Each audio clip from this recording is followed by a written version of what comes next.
Alright guys, a quick one. Here, I'll detail how to enable grid lines in Samsung camera.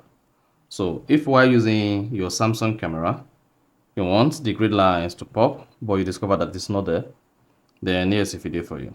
So if at the end of this, you found this often informative, please don't forget to like and then subscribe. Now to enable grid lines in Samsung camera, all you need to do is go ahead and open the camera application on your Samsung Galaxy phone. So just go ahead, open the camera app, locate and click on the settings icon at the top left, this.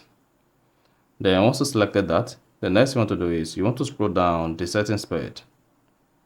Then locate the grid lines and turn this on. Now once you turn on the camera grid lines, hit the back button, then you should see the grid line pops on the camera screen. So that's exactly how to enable, or how you can easily turn on camera grid lines in Samsung. So if you found this offer informative, please don't forget to like and then subscribe.